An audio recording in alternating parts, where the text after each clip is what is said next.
Q&A app that you're going to want, which is the thing I forgot to enable before. The chat is just between the three of us. The Q&A is the thing where people can like ask questions. All right, cool.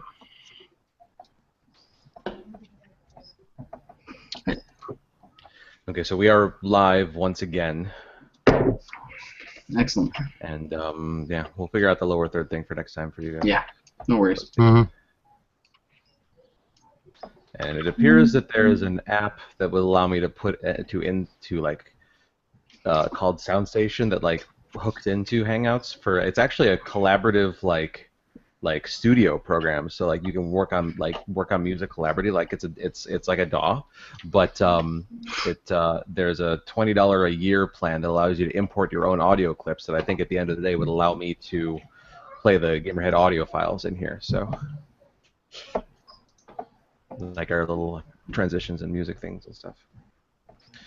Do me a favor, tell me if you can hear this. Faintly. No, hang on.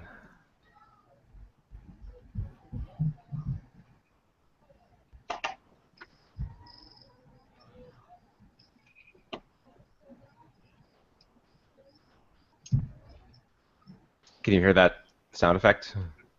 No. No? Oh, okay.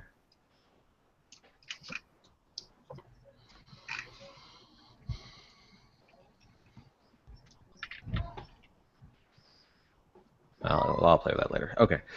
All right then. Ready, set. So let me just make sure that we're back live again on the page. Certainly should be, but.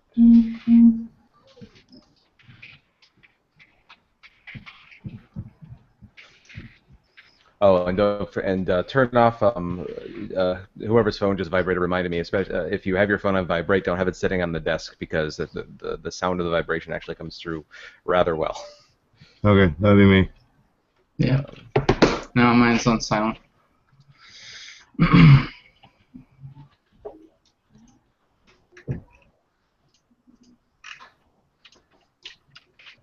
Okay, so yeah, we're back live again. Nobody's watching, but that's okay. I'll post up when we're about to start.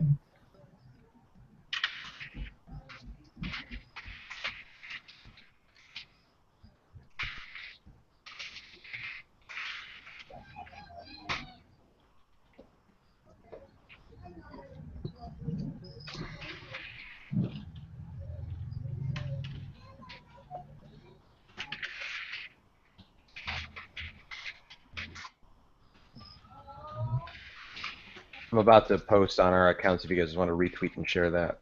Mm-hmm.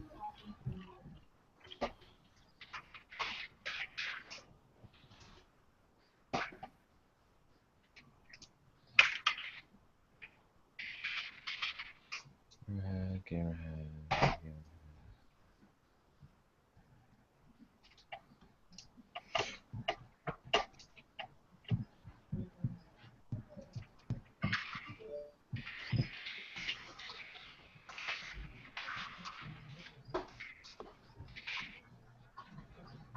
Did the thing.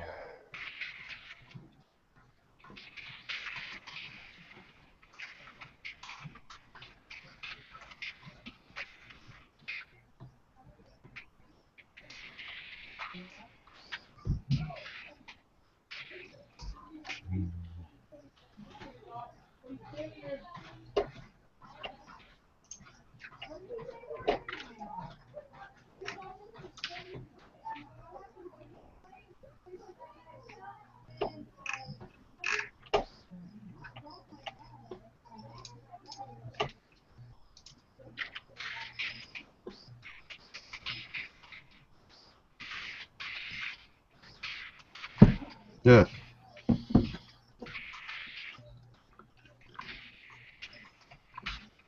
Okay. So whose show is it? No idea. I think it's mine. Okay. Because you did. Well, I did last week. City, and yeah, Go did last week. Whoosh. All right. So I guess John started off. Today on Gamerhead Radio, we are doing our first live episode of Gamerhead Radio 3.0, we're calling it. Gamerhead Radio starts now. I am Jonathan Santiago, a.k.a. Fallon Flint. I am Charlie Technotronicorn Worthley. I am stuck in the internet goat. Your floating head goat, we'll call you this week. So a lot of you guys are going to notice that we're doing a different thing. We talked about last week's episode that we were going to be still offering the audio format, podcast type episodes that we normally do every Tuesday, which we will be culling and pulling the audio from these episodes, but we're going to be doing it live every week instead of convening at a studio, Batcave-like studio, and doing it there. So this is the first of those episodes for you guys. We got started a little late today, such as the case when working out kinks and kinky bugs. Yeah. So let's get this bad bastard underway, gentlemen. How was your week?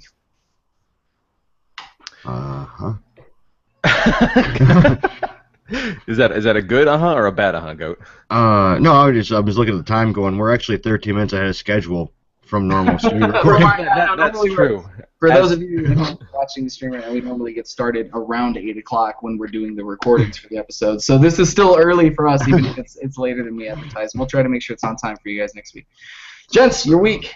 Tell everybody about it. Mine was interesting. I got to switch shifts and go to nights and figure out what the regular world does at 3 in the morning, which it's so nice going shopping again. So quiet. Cool, I guess. But that's probably how you prefer it, though. Let's be honest. Yeah, me and 3 employees. That's more than enough people for me in my shopping experience. Too many people for you. Too many people. Charlie, what about you? So I had an interesting weekend. So my aunt and uncle recently moved down to Lakin, Illinois. If you're not familiar with Lakin, it's about half hour north of Peoria, otherwise known as middle of freaking nowhere. It's it's a nice they have a really great quiet. See, right there, this is the kind of thing that would normally be edited out of the show that it's not going to be anymore. You get to see how often we get tongue tied. That, Charlie, is what makes the show so great.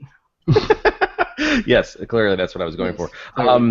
So we went down there to see their house for the first time, and while we were there, I had a little bit of an accident. I was taking some pictures, and for them, they have they do their yearly Christmas card thing, and I was taking some pictures. And as many photographers will understand, sometimes you do whatever you have to get the shot, Mm-hmm. And so I saw a stack of logs that I wanted to get up just a little bit higher to kind of do a little bit of top from above point of view shot. So I went and I jumped up and I stood up on this pile of unstabilized rolling logs, and which then came out from underneath me, and I fell and busted my ass. Delightful. Yeah, how nice and for you. So the interesting part about this entire thing is that I emerged mostly unscathed, and for those that know me and know that I have semi-recurring back problems, the fact that I didn't have any back issues as a result of this is a near miracle. However, I managed to scrape up my wrists pretty bad. So there's you can't really see that. So I've got the one scar there, and then another matching one on the other side, which it's not too bad. Basically, just really bad scrapes. However, I needed to bandage them and wrap them up, and then this was during the middle of the day yesterday. After which we went out and we went down to Peoria Brewing Company and another brewery that's down there, and I realized that I felt like people were treating me kind of funny. They're acting kind of weird around me. I don't really understand why until I realized, that's because my wrists are bandaged. It looks like I tried to commit suicide today, and now I'm making up for the day by going out and having some beers. So that was an unfortunate realization on my part. But between the wounds and the beard, you do look like you got fucked up by the Revenant bear. To be honest, you look like you got stormed, man. No. But aside from that, the other notable thing that I managed to do this week is the brand spanking new website for Ponyville Cider Fest is up. Registration, volunteer applications, staff applications, panel applications, vendor applications, all the applications are up for Ponyville Cider Fest. So that was the last 3 or so of my days. And so if anybody is at all interested in that kind of thing, yay, Ponyville Cider Fest, October 28th through 30th this year in Milwaukee. And yeah, so that's about it. John, how about you? Oh man, I had a very busy week. I'm getting close to, this is the boring part. I'm gonna skip over quickly. I'm getting down to the last few weeks before final startup for this semester school. So I'm trying to knock all of that out. But I don't want to talk about it because it's stupid, and it just makes me want to drink more of this delicious beer. In a mighty fine glass. Oh, that's right. Check this out, man. We do, Charlie, correct me if I'm wrong, we now have etched glass Gamerhead Radio glasses. That is correct, and I will. I have not put them on the website yet because I haven't quite figured out how I would ship those. Safely and fire them from a potato gun in the general direction of whatever their address is. Drones and parachutes. Who do you think you are, Amazon? Yeah. So so I don't have them available on the website yet, but at our live events that we go to, we have a very limited supply of those available. Yeah. But yeah, no, I think they turned out great, and so if they do really well, I'll see about getting some more. For if you have a mighty thirst, which I do all the time. So no, my week was very busy, but mostly shit that nobody really gives a crap about. So I'm gonna skip that and then ask Charlie, what came out this week? What kind of video games are available for consumption this week? Well, on Monday, April 18th, Danganronpa 2, I think I may have said that right this week. Goodbye Despair. Yeah. Goodbye Despair is coming out on the PC. Tuesday, April 19th, Lictum Battle Mage is coming out on the PS4 and the Xbox One. The Banner Saga 2 is coming out on the PC. Loud on the Planet X on the PC and the PS4. Pang Adventures on the PS4. Lang Riser Reincarnation Tensei, not a Vita game, it's actually coming out of the 3DS. Invisible Incorporated on the PS4. Axiom Verge is getting its Vita release, which is also a cross-buy if you have it on the PS4 already. Excellent. Blues and Bullets, episodes 1 and 2 on the PS4. Koi, like the fish apparently, K-O-I, on the PS4. And Shantae and the Pirate's Curse is getting her PS4 release. On Wednesday, April 20th, Masquerade, The Baubles of Dune on the PS4 and the Xbox One. And probably the most exciting thing this week, Star Fox Zero is coming out on the Wii U on April 22nd, along with Star Fox Guard, which is going to be on the Wii U eShop, and I don't know what that is, actually. Yeah. Do you guys know what that is? I do. It's like they did show it on one of the Nintendo Directs. I don't think it was the last one, maybe the one before. I know it was the last one. It's like a little... I don't know how to describe it. It almost looks like a 3/4 overhead, top-down, sort of isometric strategy game that is set in the Star Fox world, where I think if I remember right, it's like waves of guys are coming down, tubes and pipelines, and you have to set little traps for them and destroy or kill them all before they get to the end of the map or level. I could be ass wrong, but that's just what I remembered from seeing it on that video, and my memory is made of flaky, dry dog poop. So don't quote me on that. Yeah.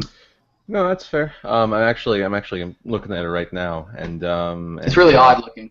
It is super odd looking. Hang on, it looked like the sort of thing that probably started out as a different game, and then they saw an opportunity to slap a Star Fox coat of paint on it, and then turned it into something else. Yeah, so this is it for anybody who's wanting to check it out. Defend the it's tower defense. Yeah, that's what I was saying. It's like a... Oh, I missed that. Oh, okay. Well, I love tower defense games, so I'm slightly interested in this now. But yeah. It's very odd looking, though. Yeah, definitely not... This looks like it has about as much to do with Star Fox as that I'm going to say, though, has to do with winning it, that ATK unit, that's a missed opportunity to just dress that thing up like Rob, because it's close enough. Oh, it's halfway there, yeah. Halfway there. God damn it, Nintendo, you blew it. Oh, yeah. All right, and yeah, so those are the releases for the coming week. Looking into the future, HTOL #NIQ, which I still don't know how to pronounce that. The Firefly Diary is coming out on the PC on Monday, April 25th. On the 26th, we're getting Battle Worlds Chronos on the PS4 and the Xbox One, Stranger of Sword City on the Vita, Tales from the Borderlands is getting a retail release on all the platforms that it existed on before. Sega 3D Classics Collections is coming on the 3DS. Hitman Episode 2, the new episodic version of the new Hitman game, is hitting the PC, PS4, and Xbox One. Alienation on the PS4, and Hyper Devotion Noir Goddess Black Heart on the PC. And Pokemon Rumble World is coming out on the 3DS on Friday, April 29th.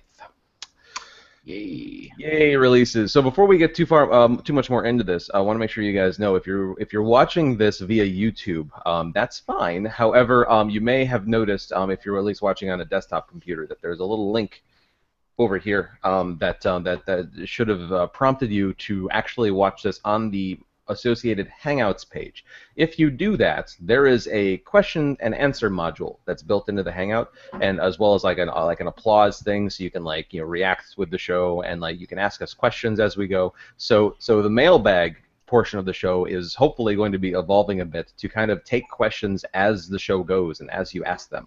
So if you have a question that you want to ask, the best place to do it, if you ask on social media, we may see it, but we're really just kind of paying attention to the Hangout here. And so if you watch from the Hangouts page, it's which the link should have been at the bottom over here, which I think you'll only see again if you're on a computer. I don't believe it works on mobile devices. But join the Q&A app, ask questions there, and then that's the best way to do it. So again, this is all beta. We're trying this out. You may have noticed that I have my lower third here, which for some reason we could not get to work on John's or Goat's profiles for some weird reason. No, so we're going to figure that out for next time. But Charlie's the only one that's going to look professional this week. The other two of us look like schlubs. So it's a normal show, you're saying? That is correct, sir. Hey, what the fuck? No.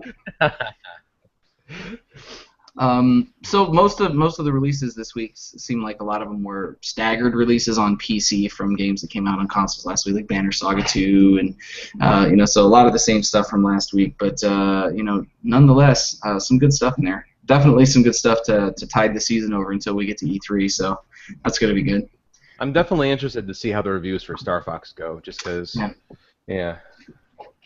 I heard somebody was nitpicking online last week. One of the publications was major publications was picking on them because their average frame rate is 40 frames per second, throughout the course of the game. Which I'm just let's not be snobby. I mean, if it runs fairly well, and 40 frames is not a horribly bad place to be stable at either. If you're consistent. So I don't care about that. I've never been one to I definitely noticed the higher frame rates in games, with the Call of Duty as an example, where they tout the fact that they're 60 frames per second and everything. It's I definitely notice it. Yeah, but, sure.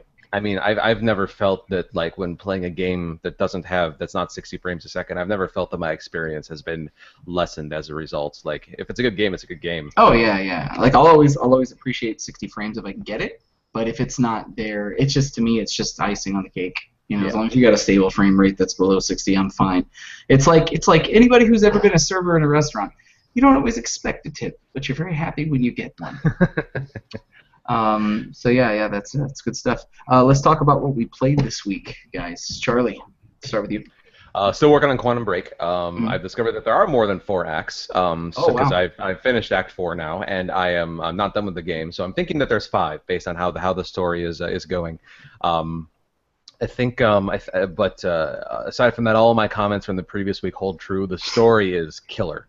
Wow. This would make an excellent movie. I feel like it's a very well told story. Whenever you're dealing with games or movies or whatever that deal with time travel, there's different sets of rules that you can decide to follow just depending on everything. And the rule set that Quantum Break has decided to use in terms of how they're going to treat time travel and how actions in the past and the future affect events to follow and things like that. The way that they've chose to do it is my preferred way of looking at time travel rules and things like that.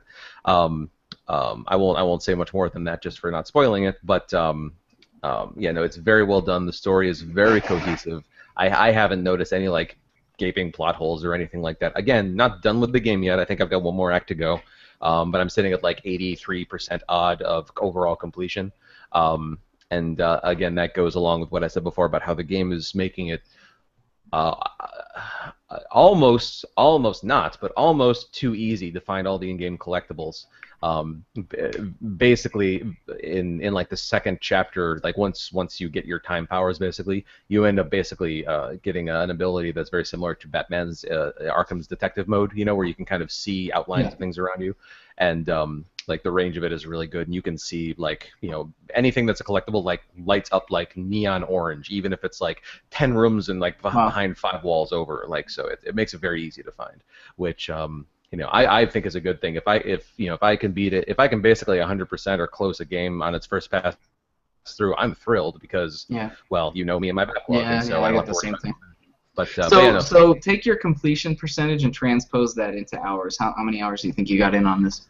Well, thanks to the magic of the Smart Glass app, I will be able to tell you that. But while I'm pulling that up, I haven't gotten into anything else yet.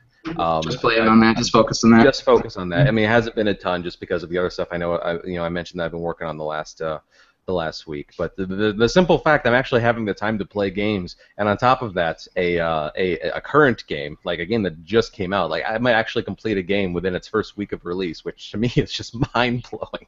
Yeah, for sure. Is it a week or is it 2 now? It'll be 2, but still, that might be a record for you. for me, that is quite the accomplishment. Yeah, it is. Let's see. Go. 13 hours in Quantum Break. I am so. That's not bad, man. I mean, a lot of that seems to be the standard for a lot of action, like third-person action games these days. Is, you know, between 10 and like 15 hours. You know, so.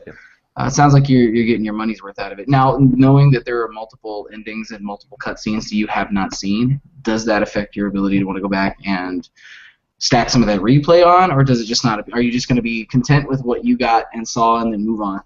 You know, it's normally my answer to that question would be no because of my backlog. However, with how relatively quick of a game it is, and if I'm not hunting for collectibles, I'm sure I could probably get to the point I am in 10 hours.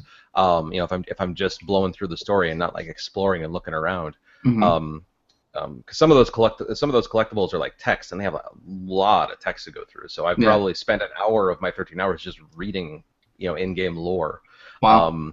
But yeah. So to answer your question, normally I would say no, but with this game I might, simply because the if you remember from last week, I mentioned that one big, like that first big like decision it makes you make. It's related to a character and whether or not that character sticks around in the story, and that character has been a very the decision I made resulted in that character staying in the story, and they have been a pretty decent part of the story. So I'm kind of curious to know how they would, like, you know, what her role would be replaced by and how things would be different if she were not in the story anymore.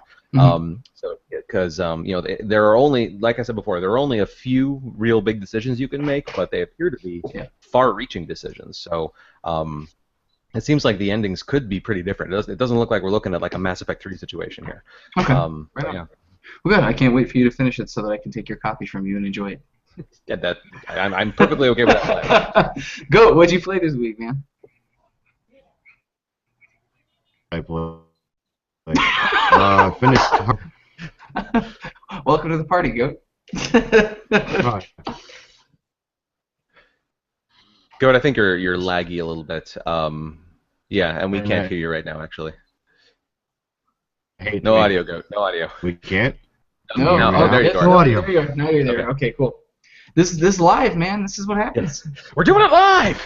Yeah. Fuck it, we'll do it live! I'll write it. The fucking thing sucks! Love the internet. Yeah. Yeah. Alright, Goat, so what'd you play? Oh, let's see, Diablo 3. Ooh, wait. What a surprise, Diablo 3. You don't say. Oh, no. And they're working on Super Metroid. Oh yeah, because that came out on the 3DS last week. I have almost purchased Super Metroid, Super Mario World, and like I haven't purchased any of the Super Nintendo games for my 3DS yet. I just keep waiting, and I don't know what I'm waiting for. every time I'm about to buy them, I'm like, I have so much shit to play. Finish Fire Emblem Awakening first. Don't buy anything else. The end. But I want to really bad. I know those feels.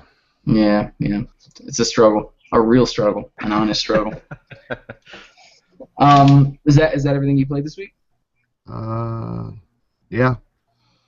But you finished hardcore difficulty though, didn't you? Yeah. And that's the mode where it's permadeath. So you made it through the entire game without dying. Is that what that means? That's like. Yes. Okay. And I got to level 50 and I have to do. You're a sick man. So we You're a went. sick man. It's okay. Yeah. I'll be there soon. I'll be joining you on that journey as soon as I'm possible. impressed. I mean that sounds impressive to me, and I'm impressed. So yeah, there you go. Yeah. This week I played a handful of things. I played a very small amount of Fallout 4. I played some more Killer Instinct. Just getting through the story mode stuff for Killer Instinct. All of the for each season, they have a story mode for season 1 characters, and then there are 3 objectives. So you can kind of in the first season you had to play it 3 times to kind of do it. Second season's different. If you can do all 3 objectives in one playthrough, then you only have to do it that one time, and you get all this extra experience points that unlocks things for your character's costume pieces and stuff. So I've been working through that very casually, very slowly. I played actually just this morning. I'm still working on Borderlands 2 with our good buddy and one-time B Squad co-host, Mr. Ricky Keller. We're playing through that just a pinch at a time. What else did I play? I got bit by the MMO bug this week, and every once in a while, as I tend to on the show, I'll talk about that, and I'll go back and play something I haven't touched in a long time. But with Episode 7 coming out recently, I've been bitten by the Star Wars bug, so I went back and started playing Old Republic because it's free, and it's exactly what I remembered. There's not really anything special to say about it. It's a well-presented game on a narrative level for an MMO. Probably one of the most well-presented games on a narrative level for an MMO, but it's old as shit, and it's just ripped off WoW in a lot of ways. So, and then I pined for Star Wars Galaxies and installed an emulation server for that, and was playing on an EMU server, which was. I'm pretty sure I was the only person on that server. It was really lonely. It's so lonely. So I didn't continue to play it because it was really there. What else did I play? Jesus, I know I played more than that, but I can't think of what else I played. That was it for this week. I mean, what little time I did get this week was primarily, Killer Instinct and Fallout and a little bit of Fire Emblem Awakening. I'm still working through that. I'm 15 or 16 hours into it. So, oddly enough, I started playing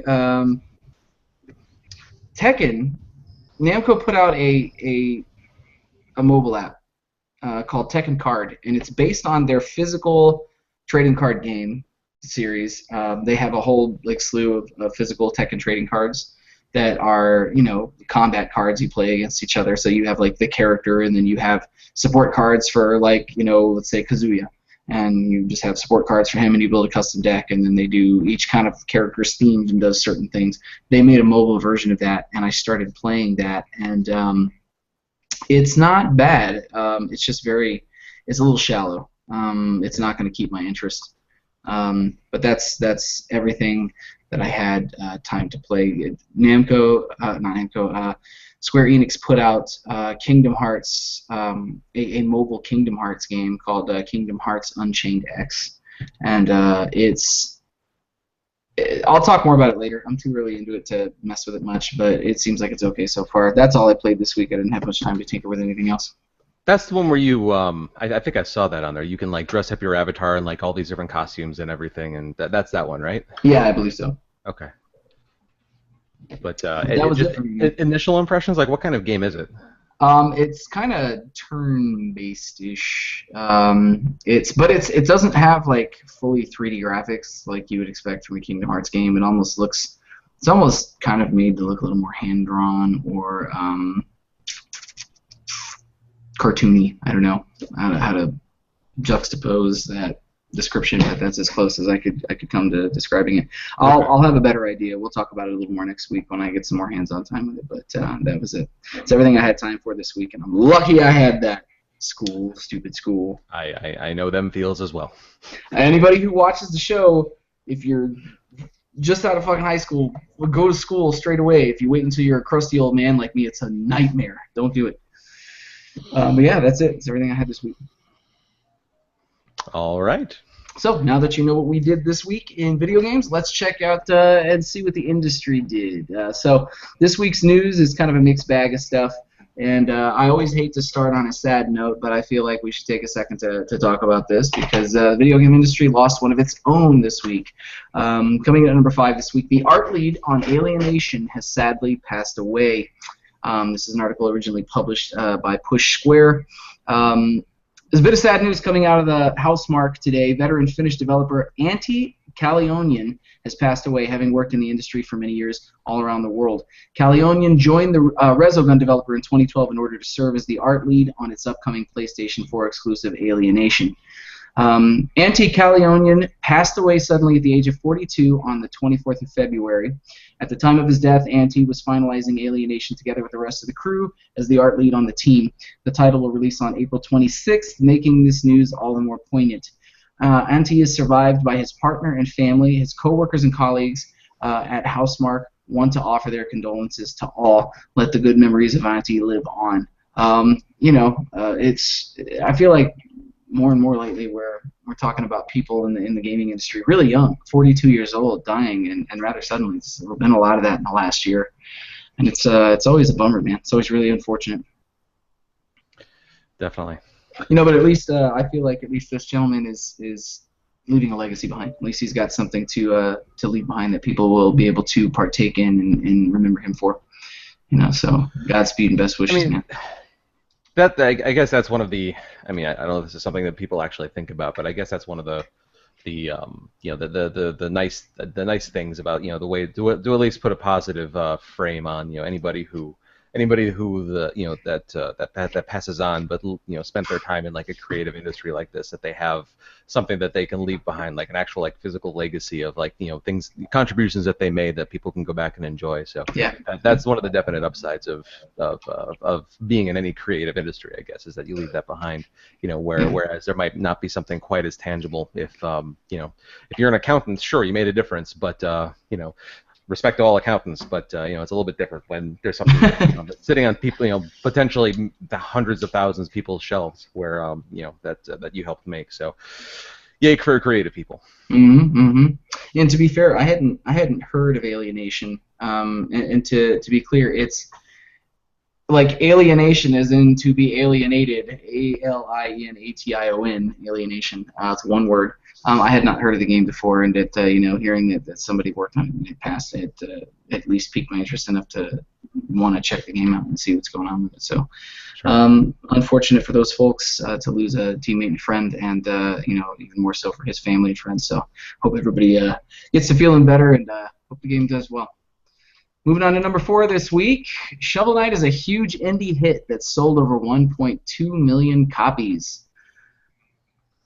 Developer Yacht Club Games revealed that its 2D platformer has sold over 1.2 million copies across all platforms, which includes PlayStation 4, Xbox One, Wii U, 3DS Vita, PlayStation 4 PC, and even the Amazon Fire TV. Shovel Knight joins Stardew Valley in the Indie 1 Million Club, which is a rare achievement, noted VentureBeat Insights. While AAA titles perform selling millions of copies with relative ease, the average sales rate for a game on Steam is only 32,000 units, according to Steam Spy. It goes to show that high-quality titles can still win even without large market budgets. Shovel Knight was originally crowdfunded on Kickstarter, for those of you that don't remember, where it raised $311,502, and it first launched on the Wii U, 3DS, and PC back in June 2014. Critics and gamers immediately praised the game for its retro style and mechanics.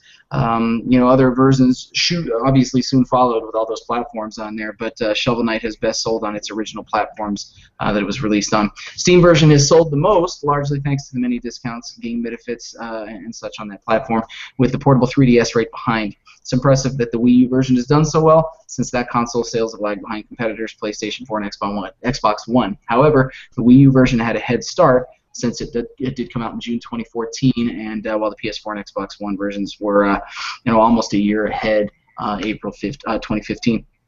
So this is good news for Yacht Club. I mean, you heard a lot about this when it came out, and I remember it kind of stunned everybody. 2014 for the video game, the very first version of the Video Game Awards that Jeff Keighley hosts.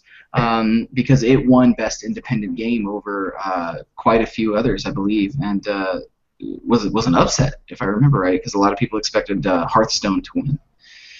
So it's kind of an interesting thing. So good for those guys, man. Do you feel like there's with the way that gaming is changing, mobile gaming and particularly kind of taking a rise? Do you guys feel like we're going to see more indie developers start to produce quality products? Do you think they're setting a trend, guys like Yacht Club, or do you think it's kind of stabilized and hit a peak? Well, I mean, like, it just the phrase indie developer is something that's can flux anyways. I mean, like, when an indie developer comes out with their first game, I mean, when when the first Angry Birds or whatever came out, I mean, well, that's a bad example because they were already established from other things, but I mean, all it takes for a developer to come out, be indie developer is just to not be associated with like a big company. But as soon as you become a successful indie developer, when do you stop being an indie developer and just turn into a developer? Yeah. So I mean, like, just that bracket, will always be changing. Members will come into the bracket and they'll either fall off because their games don't end up doing well, or they'll graduate into being a full developer. So so I think the answer to your question, John, is yes. I mean, like, with how it's constantly being made easier for people to make games and put out games and distribute games and market games and sell games and everything. It's not getting harder by any means. It's just getting easier. And so I think that but of course, as a result of this, there's the downside of the fact that you've got like app stores filled with arguably 80% garbage because it's so easy. Yeah. It becomes harder for, of course, the good stuff to rise to the surface and be noticed. But yeah, no, I think it's the easier it gets, the more indie developers that we're going to see. But yeah, I mean, like, as far as Shovel Knight's concerned, I mean, is it fair to call them an indie developer still at this point with how well the game is done? I mean, like, when you're an amiibo, I don't know. That's kind of a big deal. That's true. I guess he did kind of climb the wall a bit. Yeah. They did with Yacht Club climb the wall a bit. So I mean, that's good. It's good news. As long as they keep putting out premium games, I'm just curious to see. Excuse me, if they hit a sophomore slump, with whatever they put out after Shovel Knight, whether or not it's going to have any sort of an impact. Because I think they just had all the right ingredients. A lot of people really liked the soundtrack for that game. A lot of people really liked, just the overall feel and style of the game. The graphic design had a little bit of humor to it. It's a cool little game. Curious to see if what they put out afterwards is a worthy follow-up, though. Yeah. Hoping it is. Yeah. Godspeed for them. Yeah, for sure. Goat, any thoughts on the matter? I've had it since it first came out on 3DS. I like it. It's good. I mean, you almost sound like you don't think it's worthy of the acclaims. Well, like, the indie developer thing is just, I don't know. It's like indie music. Jackass the Dog can make an album now.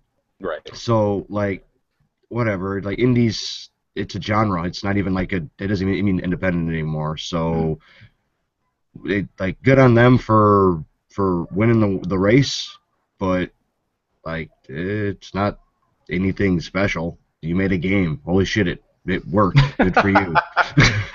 Leave it to Goat to take the piss out of somebody else's accomplishments. Well done, sir. See, not that much has changed since we started doing this live. Goat's still as salty as he ever was. I think you guys would be disappointed if you weren't. Yep, that is still our Goat. Moving on to number 3, though, however, the week. RuneScape's official legacy servers are, quote, a major part of the business, says Dev. Old School RuneScape, a version of the browser-based online multiplayer game that preserves its original gameplay, has grown into an integral part of developer Jagex's popular game, product manager Matthew Kemp said. In an article published on LinkedIn, Kemp details how the officially run legacy server has found success with both players of the MMORPG and its developer. RuneScape's legacy mode launched in 2013, months after Jagex launched a major reworking of the game called Evolution of Combat. Kemp recalled a bevy of longtime players asking the studio to give them the option to keep playing the game in its pre-updated form. Kemp said, even though we were quite certain about the initial surge of interest these servers would get, we wanted to test this, so we asked our players via a poll if they would play. When 500,000 of our customers said they wanted to play it, we kind of had to do it. Jagex then released Legacy Mode based on the 2007 version of the now 15-year-old game. While this option was introduced at the majority of players' insistence, Kemp described the rivalry that persists between those devoted to the legacy servers and those who choose to play the overhauled version of RuneScape. That's corroborated by fan threads on forums like Reddit following Old School RuneScape's launch, with players decrying the release of a developmental setback.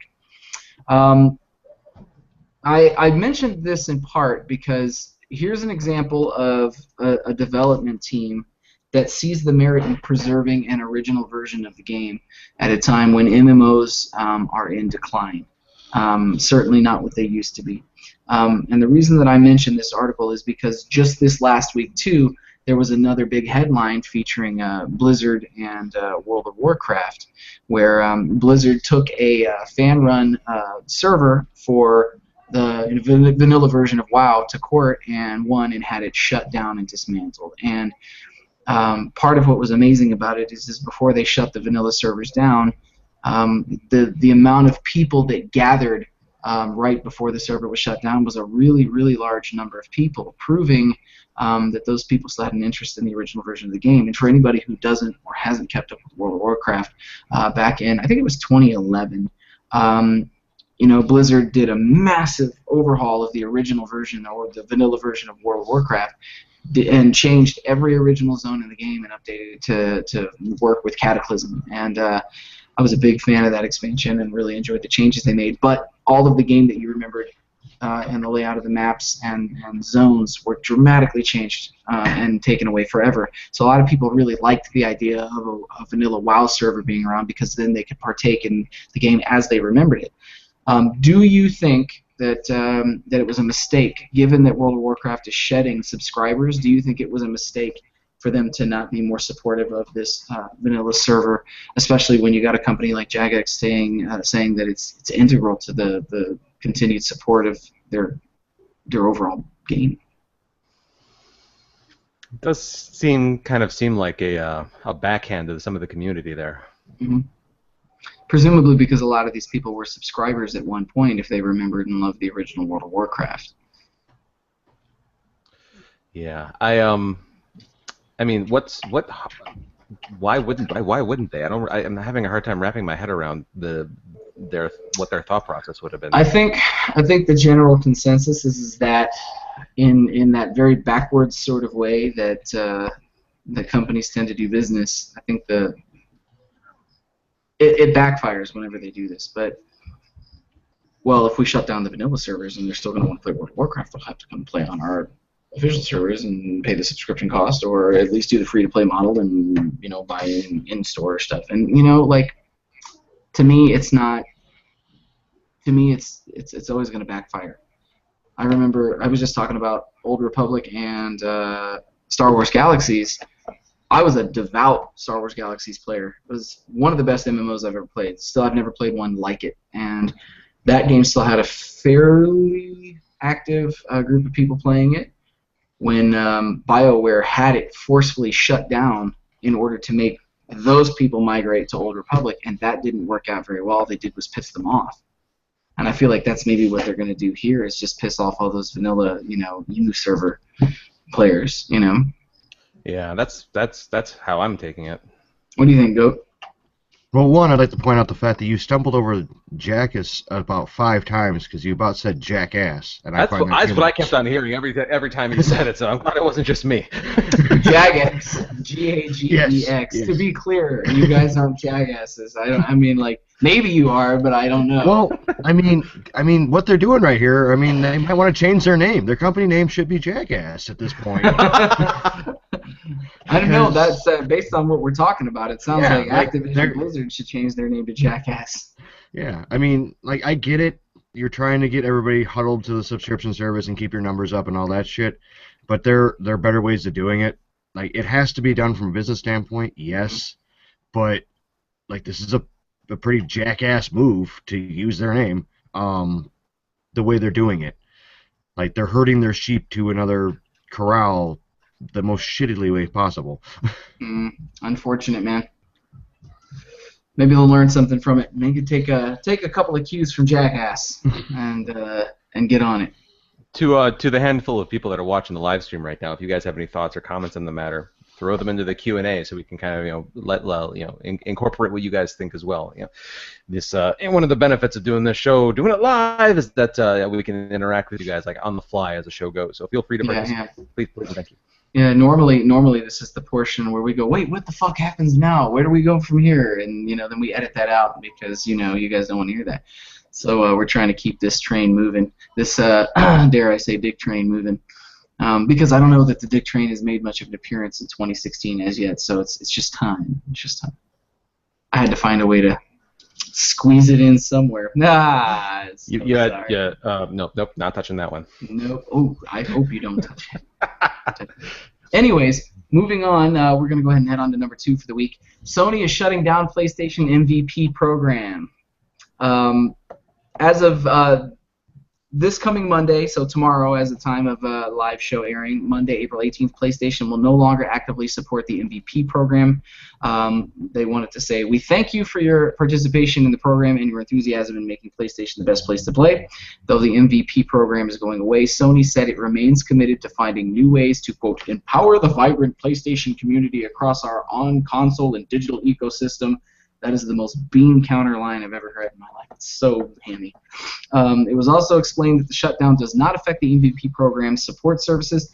What exactly was the PlayStation MVP program, you might ask? The official description for the program reads like this. As a member of the PlayStation MVP program, you'll help host exclusive game events and tournaments, create content such as walkthroughs, and help articles for fellow PlayStation gamers on PlayStation forums, share your expert opinions on PlayStation products, through exclusive panels and discussion sessions with PlayStation community. Nobody cares, obviously, and that is probably why it is not around anymore. It doesn't seem like they're going to, add anything new or change anything. Like, you remember when Nintendo shut down their rewards program, they announced they're going to do something different in its place. That should be it. I mean, the only other thing that was confirmed in this article, which was originally published by GameSpot, is that they did confirm that it is going to be ending on April 18th. Nothing else followed that. So it sounds to me like maybe nothing lost there, guys. What do you think? Go. Had you even heard of this at all? No, I may have tuned out a second.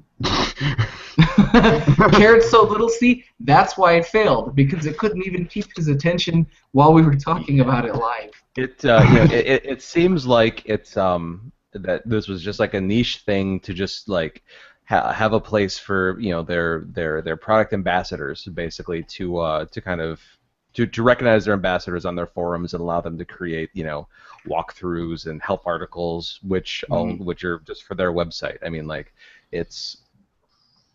okay, that's cool, I guess. Thanks. Thanks for nothing, apparently. I'm always going to applaud companies trying to offer something to the people that support their hardware and do something. But it sounds to me like if you're having to write up walkthroughs and FAQs, which I know people that do that, it's time consuming, and that's almost a full-time job in itself. If you go to GameFAQs and you check out like some of the really ornate work that people do building their walkthroughs, you can see why there's so few people who do it. Sounds like they were maybe asking people to do a little too much work for what it was. I don't know. Nothing lost there, though, I don't think, guys. No. Moving on to number 1 this week. It's kind of a two-part thing, this discussion, but Number 1, live-action Pokemon movie rights in bidding war. The Pokemon Company are holding a now not-so-top-secret auction relating to the film rights for the franchise, which are said to be nearing completion. The Hollywood Reporter originally shares that it has become a three-way race with Thomas Tull's Legendary Entertainment, who are the ones that are currently distributing the soon-to-be-released Warcraft movie in June. Warner Brothers Interactive Entertainment and Sony, ironically, competing to secure the deal. Those negotiations have been in relation to a desire to release a big-budget, live-action Pokemon movie, and while Warner Brothers were the early favorite, a source has apparently indicated that Legendary have recently become the front-runner. However, there is some concern surrounding the fact that Legendary are owned by Chinese conglomerate Wanda Group, as there has been increasing political tension and cultural pressure between China and Japan over the past few years. Legendary has been involved with projects such as Godzilla, Jurassic World, and game properties like Dead Rising, Watchtower, and as we mentioned before, Warcraft. Legendary Entertainment, Warner Brothers Interactive, and Sony all declined to originally comment when they were approached by Nintendo Insider to discuss this any further. How do you guys feel about a live-action, big-budget Pokemon movie? I'm going to let Goat field this question for Live-action game or movie? No, it's a movie. Like live-action, big-budget movie fighting between Warner Brothers, Legendary Entertainment, and Sony. Well, I'm going to sum it up like this. Dragon Ball did so well that I think we should just take that idea and shove it directly up whoever's ass it was. I can't. You're making it hard for me to argue with you on that. Like, it's animated. It's just leave it the fuck alone. It doesn't need to in the real world. Like, while we're doing it, while we make a live action Land Before Time. Like, what the fuck? That's a reach. That's a pull. Charlie, what do you think? Of the studios that are apparently in this bidding war, I definitely feel that either Warner Brothers or Legendary are the right studios for the job. I mean, especially with Warner Brothers, no. It was what? No. Warner Brothers is entirely too damn busy making DCU. They have no time for this. Yeah, but to be fair, let's look at between the three studios, Warner Brothers easily has the better track record in terms of producing quality movies. Sony puts out a bunch of shit most of the time, and Legendary is spotty. It's hit or miss. But I mean, Warner Brothers was Harry Potter, right? They did Harry Potter. I think so. Yeah. So I think that's right there is a pretty good resume for them to take on this if anybody is going to. Yes, and most recently, Sony ruined Spider-Man with The Amazing Spider-Man. Even though Spider-Man Homecoming's been announced and everybody's very excited about it and everybody's saying good things about Spider-Man and Civil War and so on, let's not forget this is the studio that fucking... And Legendary puts out a bunch of kind of dumpy CGI flicks, like action flicks, usually. Yeah. So I don't know. I would watch it. I would check it out. Yeah, I mean, I'll give it a shot. It just depends on how they do it and how they write it and how they translate the Pokemon formula and world and everything into a movie. It's like did you guys see the trailer for the newest trailer for the Angry Birds movie? No. First of all, don't. It's not good. Well, I mean, I was wondering how are they going to incorporate the game into the movie? It's like obviously they're gonna have these characters like the red bird, the yellow bird, and they have but it's is it basically just going to be like the loosest of spin-offs, or is it going to relate to the game more? And I mean, I'll summarize the trailer for you. It's literally this, the main character, the red bird, establishes himself as having a temper and an anger problem, and then the pigs show up from Piggy Island and end up stealing all of their eggs, and so the birds then decide that they're going to go get them back by literally building a giant slingshot and slingshotting themselves into Piggy Island, and then they discover that when they do this, they have various powers, like the yellow one can go really fast, or the toucan is a boomerang. I mean, they really incorporated the game into the movie, which I don't know if that's going to pan out to be a good idea or not. Viewers, this is my dubious face. I mean, they really dug into their core material, though. Their source material's spot on. There's absolutely nothing worth watching. Yeah. True to the game. There's a whole lot of nothing happening. So I ladies and gentlemen, watch this movie while pooping. Because you play the game while pooping, you might as well just put it on your phone. Watch it 20 minutes at a time.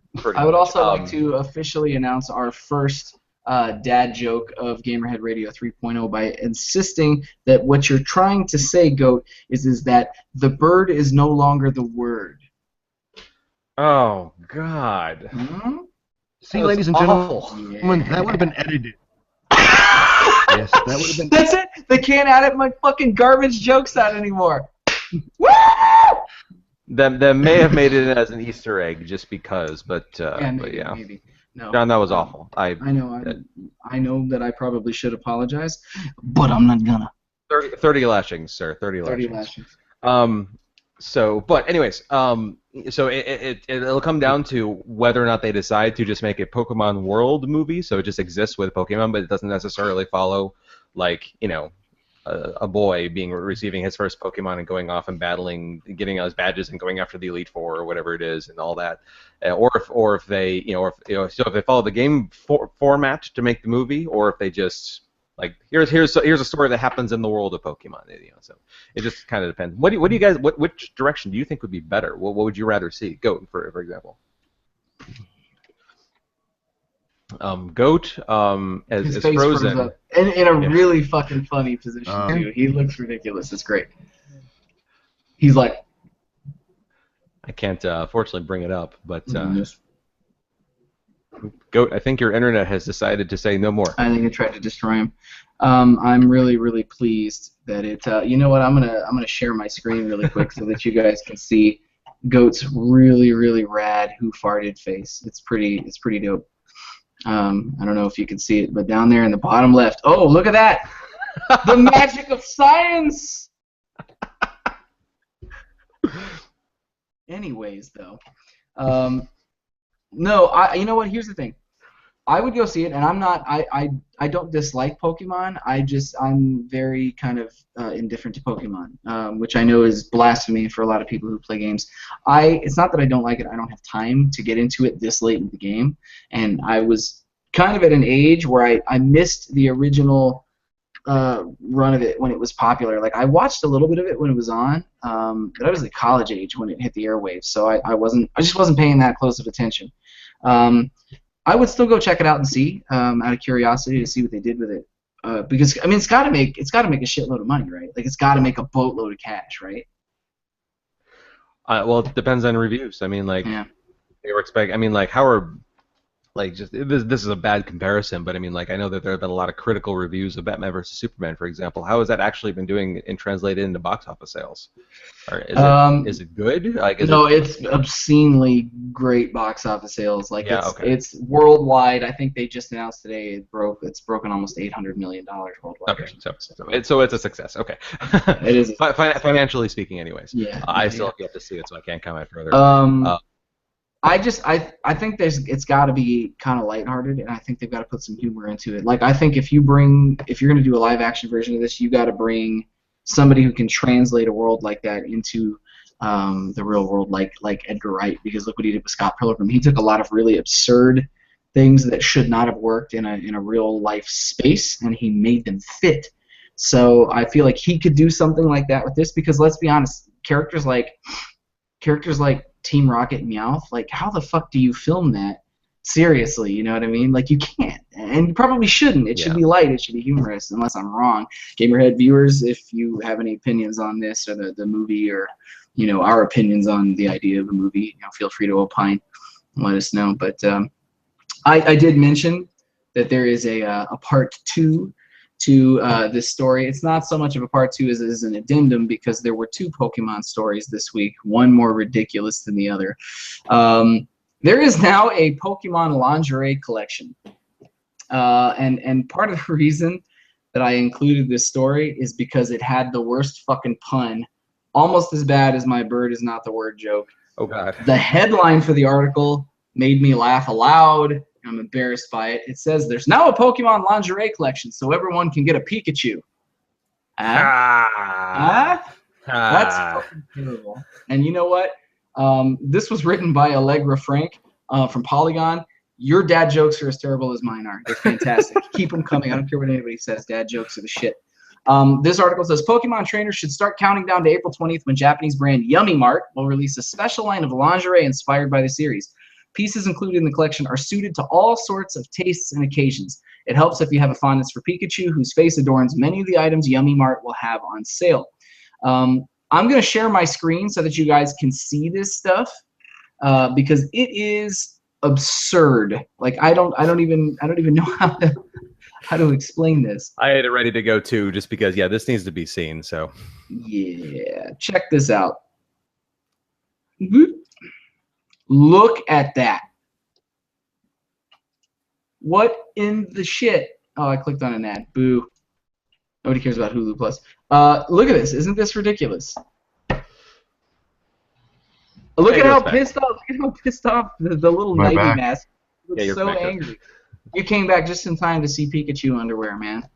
Oh, I own those. Check this out. This is the almost so serious it's comical ad that Yummy Mart's using to push this collection of lingerie. This is weird, man. And it's just so impractical. Yeah. Because that's what's important here.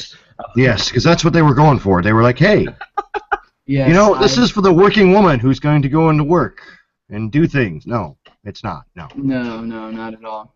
This is for Spankter Vision for people who probably don't have a girlfriend. Vision. You need to put a trademark on that term. Spankter Vision. But it's for people who probably don't have a girlfriend to buy said lingerie for.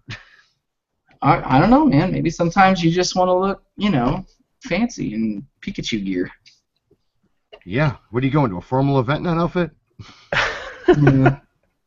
It Well, puts the on its skin, or else it gets the hose again. Yikes. I do notice that they say that they do go on sale at 10 a.m. local time on Wednesday, only in Japan. So it will. I'm interested to see if they. I can understand that. There are actually critics online that are saying that given that this is something tied to what most people consider to be in Japan, one of those characters that would be like the Japanese equivalent of a Disney set of characters. A lot of people don't like that they're putting out. At least in the States, I don't think they're so much bothered by it in Japan. Sensitivities are a little bit different there on a social level, it seems. But here, there are some detractors that think that this is bad because they're aiming, sort of nudity, semi-nudity at minors.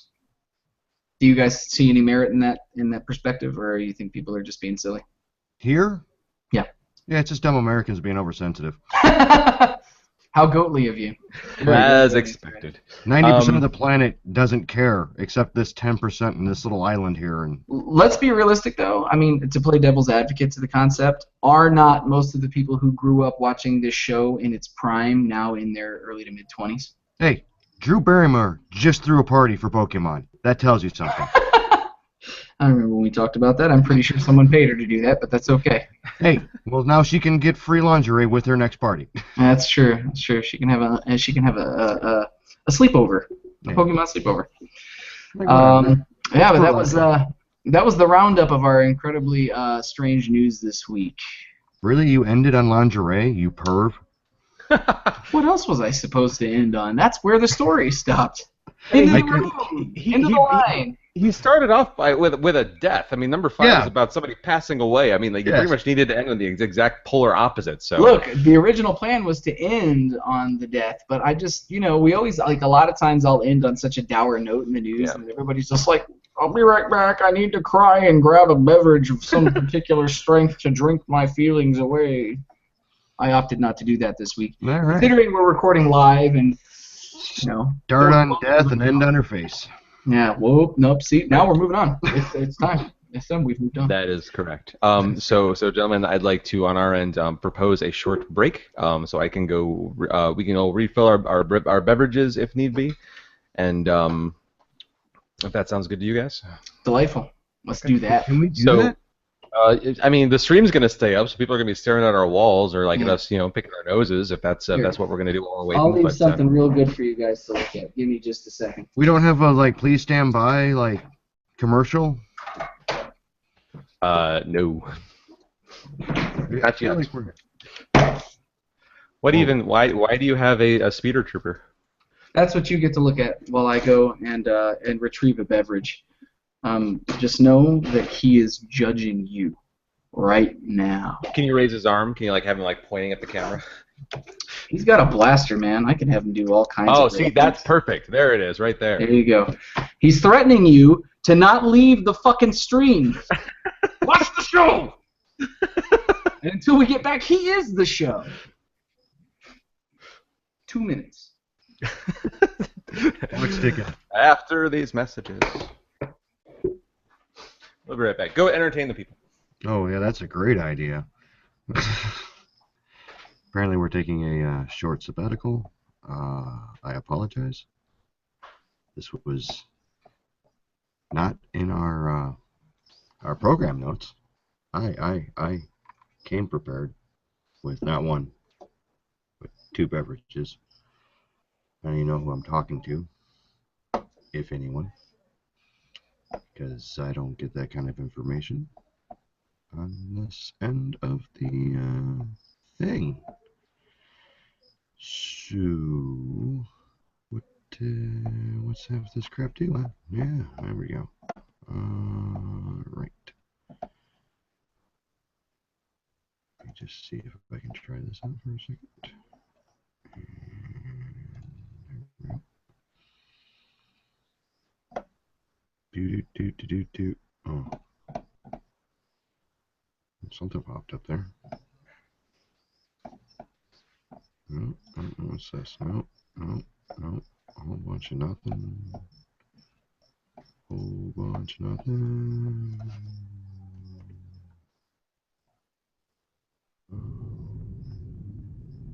Boy.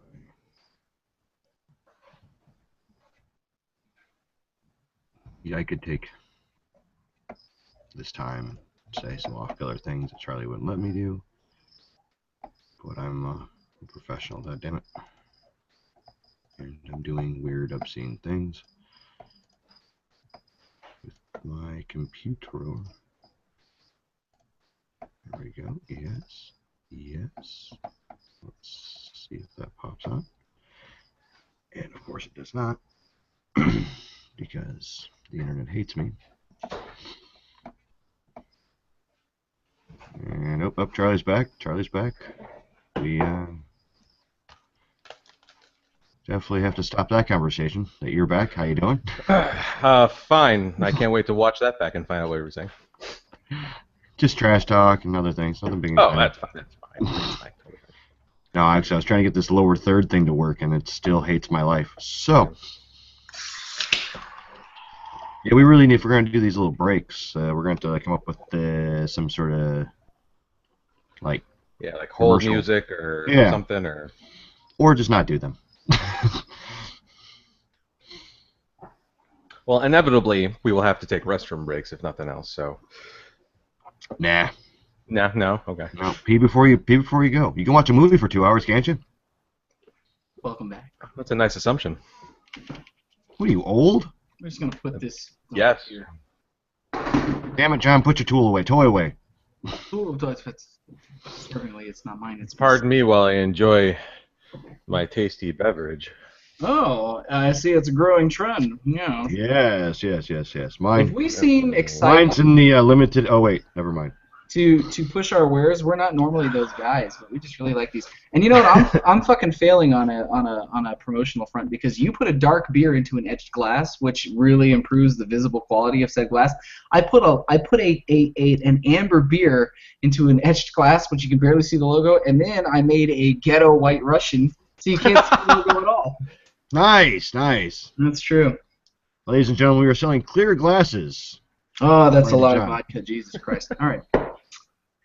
So, gentlemen, did we decide on a feature for this show? Yes. We did. Did we?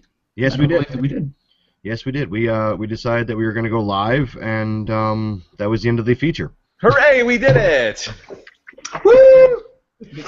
So, yeah, So we shoot from the hip, as we do every week.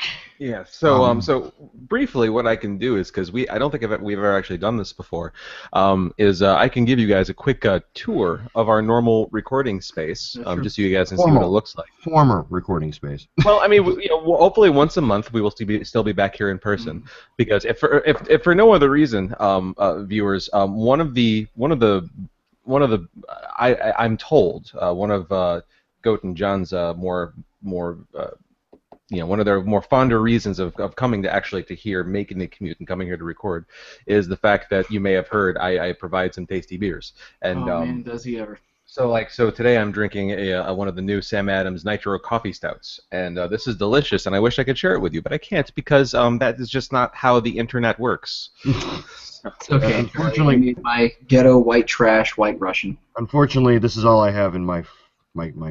See, and I wish I could be helping you with that right now, but I can't because beer via internet is not a thing yet. Well, you can sign me up for a Beer of the Month Club. It'll show up. So, if any of you tuning in right now and watching, since this is our first live show, feel free to provide us with feedback on anything, because what we're doing right now is we're essentially taking our traditional format and stretching it out into a live space. And, we'll be working out kinks and trying new things out and figuring things out as we go, because a recorded format may not always fit well into a live setting, but we're going to figure that out as we go. So if you guys have any feedback, feel free to give it. We're all ears. We love good constructive criticism.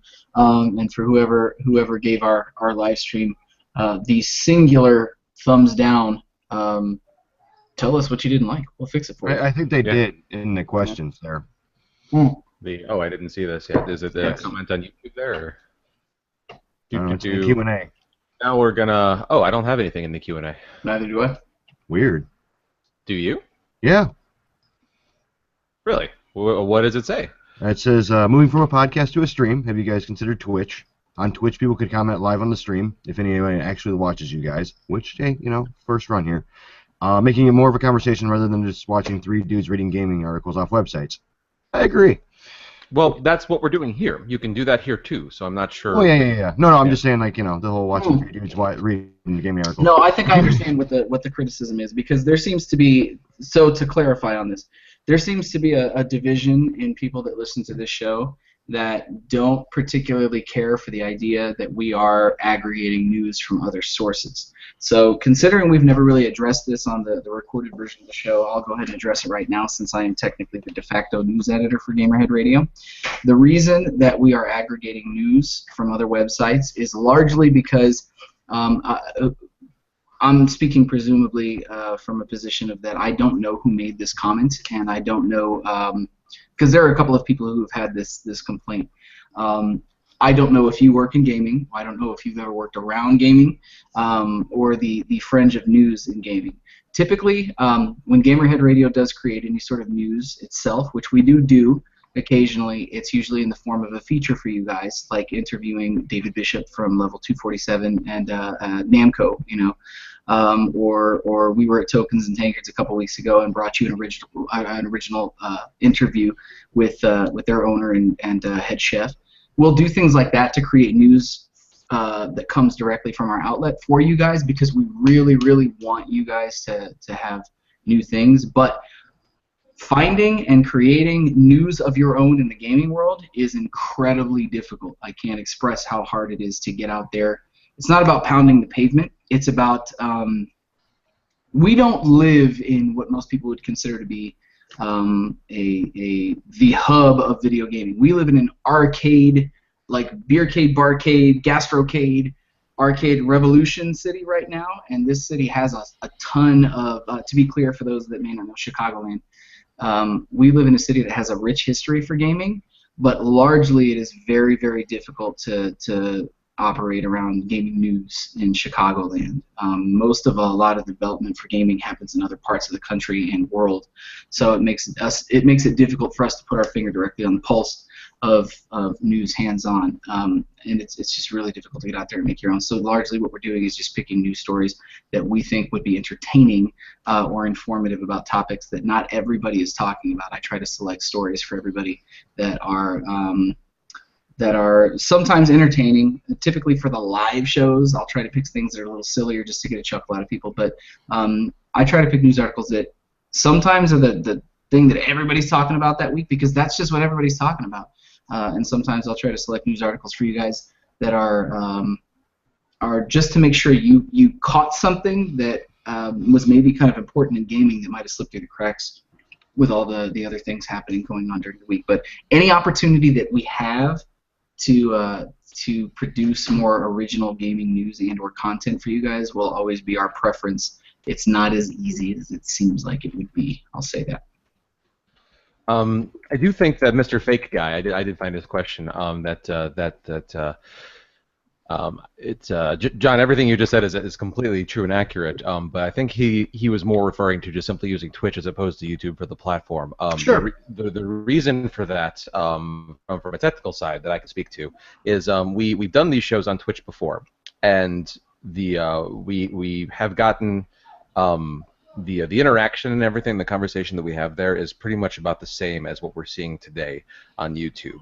And with the Hangouts on Air application, and with the way it makes it so easy for us to do this, with weird technical issues aside, with their lower thirds and things not working, this was just the easiest way for us to get started. We've used Twitch in the past, but I currently I'm not aware of an easy way to do like a conference call video like into Twitch in this way. I can certainly look into that, but the benefits of doing it over Hangouts on Air and YouTube outweighed whatever benefits there were for doing it in Twitch, just because of the avoiding the added difficulty and just getting it set up and getting it running is pretty much a technical reason as to why we're doing it here as opposed to Twitch. And we will largely use Twitch whenever we're gaming together, which is part of the reason we decided we talked about it last week, to pull this into a live stream setting for you guys, is because so much time was devoted to recording the show on a weekly basis that it left us with no time to play games together.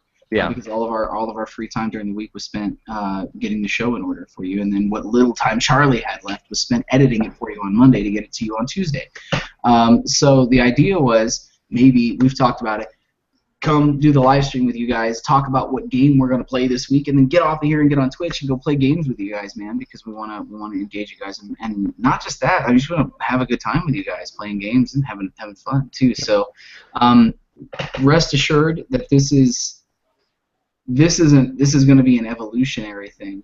We brought it to a live streaming situation and setting because we're willing to be flexible to entertain you guys. If you guys don't love the idea of us reading aggregated news for you on a weekly basis, then tell us what you do want. We'll make the adjustments for you, because we're here to entertain you. And as much as we enjoy each other's company and we have a good laugh and we're good friends, we're here to make sure that you guys are entertained. So just tell us what you want, and we'll either implement it, or we'll tell you to go fuck yourself. No.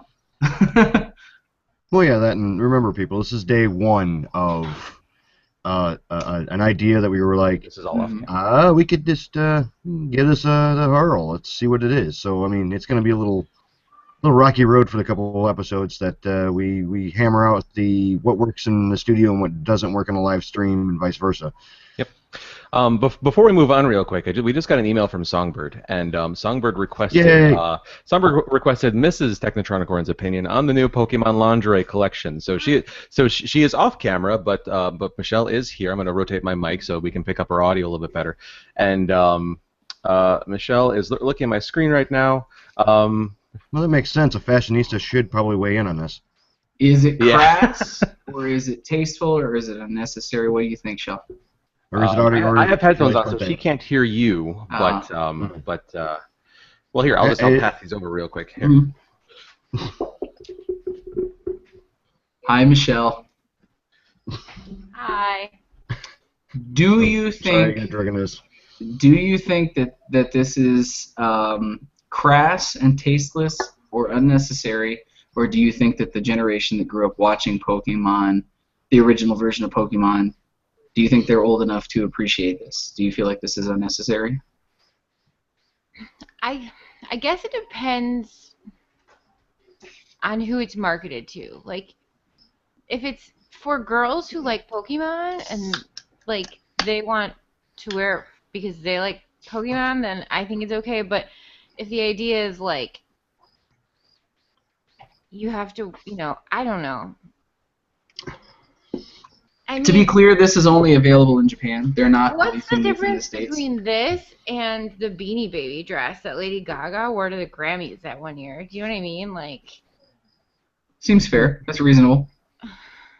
I don't know. What, like, can I read it? What does it say? So it reads, well, not too much, really. Oh, it's Basically, it says it's a- pajamas? Oh. Well, so these things are pajamas. Oh, yeah, that's cute. That's really cute. It's not just lingerie. There just happens to be lingerie in the mix. So some of it's just like nighties and yeah. So Charlie's Yeah, sharing a that's screen again super for you guys to cute. check out. The one that has like the Pokemons that are like glued together as a bra, is that like for sale or is that just the ad? No, it's gonna be for sale. Yeah, that's Like, for sale. this particular outfit you can buy too? Mhm. It almost looks like a swimsuit more than it looks like lingerie. I mean, like, if my boyfriend was really into Pokemon, like, I would wear it. Like, who cares? Charlie, Michelle just said she had a boyfriend. What did they say? I can't hear them. They said that I have a boyfriend. Oh, I mean, you know what I mean? Like if I was dating somebody who really liked Pokemon, like this might be the way to seal the deal. So good for them, I guess. I mean, what's the difference between that and like? oh no, guys, look down here in the corner. It does say not for sale. So this might just be like a weird ad. Okay, so now I have a problem with it because if what they're selling is full-size pajamas, but the ad is naked girls in Pokemon bikinis because we have to show women's skin to be able to sell anything, now it's a sexist issue. Let it be known, Pokemon Company, you've earned Michelle's ire. Yeah, that's not okay. If you're trying to get people to buy like a Pokemon bathrobe and you're using naked women like wrapped with Pokemons on their vaginas to do it, then I have an issue with you. Oh, well, hey, they fucked up. See, they had it, and then they lost it. Yeah, they had it, and then they totally lost it. I was That's going to it. be on board with the Pokemon undies, but they've ruined it for me now. That's all it takes. One slip up, ladies and gents. That's all it takes. It was lovely talking to you, gentlemen. Good night. Good night. You owe me ice cream. That's fair. Ridiculous. Well, there you have it. Yeah. So to tie back into the conversation we were having just before Michelle graced us with her lovely presence, fake guy who originally asked this question, if you have any particular suggestions for the show or any thoughts on what you would rather us do than have three dudes reading gaming articles off of aggregated websites, let us know, man. Hit us up. Drop us a line. Doesn't even have to be live on the show here. We're looking for feedback because this is our first episode doing it live. Well, technically our second. We did kind of like a rough beta test of this some months ago, right at the end of 2015. But you know, we're open to suggestions from everybody who was interested in seeing what they see. You know. Yeah, and part of it too is that I mean, yes, we do read the stories just so that so everybody knows what we're talking about. But then I think it's more our discussion and our analysis of the stories. Hopefully, that interests people more than just like we're just trying not we don't want to just be an audible feed reader. Like it's our analysis and our discussions that I hope are the product and not just listening to John's sultry tones while he reads the stories. Sultry tones. I sound like a 5-year-old. No, the thing is that. So if you guys, we talked about this. You guys, I don't think you guys are privy to how much we discuss the show between the recordings every week. Like we'll talk about the ebb and flow of things. If you guys look at like summer 2015, we realized that the show was running an average of 2.5 hours, like 2.5 hours. It was getting long, man. And a lot of that is because we would extrapolate so much on the weekly news stories that it became cumbersome, or we felt that it became cumbersome, and didn't want to burden you guys with too much excess. And so, part of the idea behind picking what we pick is that we want to open up a roundtable discussion for each news story. But I'm going to say this too, as the person who picks the news stories every week and really has to call through them. Sometimes I will have 20 news stories to pick from, and I'll only send 5 of them in, to kind of, I'll narrow them down. And sometimes I'll have exactly 5. Sometimes I'll have 3, and I have to, like, really, really look for another couple of stories because it was just a really fucking slow week in news. So it makes it hard to pick. But, I was just trying to find something entertaining for you guys. So let us know what you think. We talked about this off the air a lot too. We've always considered ourselves, Charlie specifically feels very passionate about this. We've always considered ourselves a gaming, video game news podcast first. And we've all had varying opinions about what we are, how we feel about what we present ourselves to be. But Charlie's always felt that we're a news podcast first. That's right, Charlie. Yeah.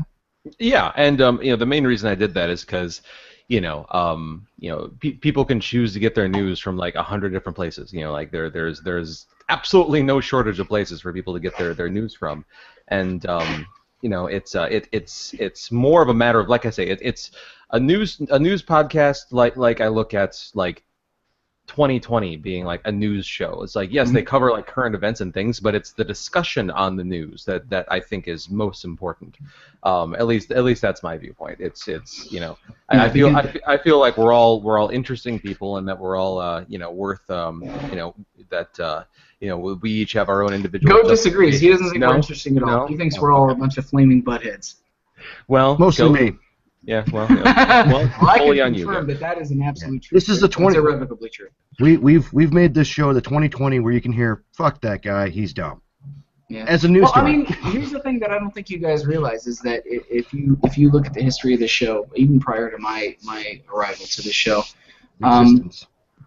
you guys that listen to and watch this show every week have been very consistent. You guys have been very supportive of this show very early on, and it's a very grassroots show. So the thing is that we are not beholden to anybody, to sponsors, to game studios, to any companies. Like this is a very honest show and a very honest podcast. And if I feel the three of us collectively, if we have our way, we'll never be beholden to anybody in that way, because that's not what we believe. We had somebody during our listener census and survey complain that we don't vary the sources that we draw our news from enough.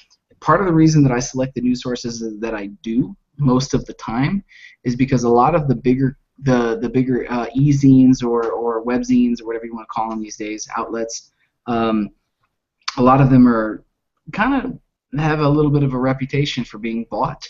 There are certain outlets that I will still feature if they publish a good article, but I always check to see who it is that published that article, wrote and published that article before I read it on the air, because there are certain editors that work for certain gaming news journalism outlets that I won't read their articles on the air because I don't think that they're honest journalists. And I guess I could go into specifics about which companies that I don't prefer these days, but it's kind of obvious if you look at the history of our news stories, so I won't go into it, but, we try to be honest. I think that's what I'm trying to say. I have a tendency to be very verbose, but that's what I'm trying to say. We try to be very honest, and the three of us are very honest guys. So in the vein of entertaining people, can we start doing that anytime soon? What, you mean we haven't been doing it for the last hour and a half? Well, we have, until we went on this whole rant about news and why. And no, I mean, I think it's important for this first episode, though, for people to understand kind of what they didn't see behind the scenes, and also to kind of see what it is we're trying to bring to them. I mean, if the purpose is to entertain you guys, tell us what you want. We'll see if we can adapt that into your needs. Yeah, we're taking orders. We're definitely taking orders, because we have no fucking clue what we're doing. I'll have 2 hot dogs. Wrong kind of order, John. And mustard. John, wrong order. Wrong order, John. Yeah. I can't show you my hot dog on this. It's kid friendly. I could hear the sound of at least 4 people unsubscribing because I said I wanted ketchup on my hot dog. I don't care. Yeah, fuck that. I'm gonna go to pay taxes. I'll put whatever I want on my hot dog. One of my Utah. One of my favorite moments from Winnie City was just to go off on a quick tangent about ketchup on hot dogs. Is that it's like the on the Friday voice actor panel, which I got to moderate, which is probably about the most exciting thing I've ever done. I asked the crowd what Andrea Libman was asking about like what kind of pizza people thought was the best and where people could get the best hot dogs and everything. So I asked the audience, it's like, what do you guys think about ketchup on hot dogs? And I want to say that at least 3/4 of the 300-odd audience in that room put their hand up in the air and said that they have either like or have no problem with ketchup on hot dogs in Chicago. So, John, you are justified, sir. Good. All right. Anyways, for the rest of you who disagree, you can send any of your hate mail to hatemail@gamerheadradio.com. or John is a fat turd at gamerheadradio.com, and I will address it as it comes in, and I will probably send you a picture of horse sticks in response. Covered in ketchup. That's true. You took it there. Well done. I'm very proud of you. Makes me happy. So yeah. Feedback, please. I mean, I know we basically said the same thing last week about what you guys thought about the idea and what idea suggestions you guys had for moving forward. But now that you've actually seen one of these things in progress or after the fact, please let us know. How bad the train wreck was. Well, there's no train wreck. Dick Train's on the rails and it is speeding toward your face, like this. Wait, hang on. The beauty of video now is we can show people things. That's true. Within reason. Like Goat, I just want this is you right now. Yeah. Chugga. There's a cat hair on that. Oh, come on, man, shave your dick. So no, get it God. in my face, man. It's too close. Charlie, your wheels are all hairy and you. Goddamn, manscape that thing. There's one hair on it. What is there to manscape? That one hair. That's stuck in the glue. Oh, is that glue? Yeah. Well, no, I don't like it. So. Did you get a little man goo on your wheels? Nope. Moving on. Songbird, thank you for sending us an email on our first live show, and thank you for trying to whip Mrs. Technotronicorn into a rage-filled fury. But give us some feedback, some private feedback. Send us a message and let us know what you think of this new format since you've been such a long-time supporter. And honestly, like the silent fourth member of Gamerhead Radio, you're contributing every week and giving us all these great things that no doubt entertain everybody. I'm pretty sure Songbird has done more shows than the three of us combined. But I'd be curious to see your math on that, but I guess your question. I know she's been a part of more shows than I have, for certain. That's a question. Yeah. Probably me too. Yeah. Okay, so I guess we'll go ahead and we'll take this opportunity to move on to a couple other little mailbag entries. Go if you want to check our Twitter and John, I don't know if you have anything you could look at, but we do have another email, also from Songbird. Songbird. Hey. See, this is what we're talking about here.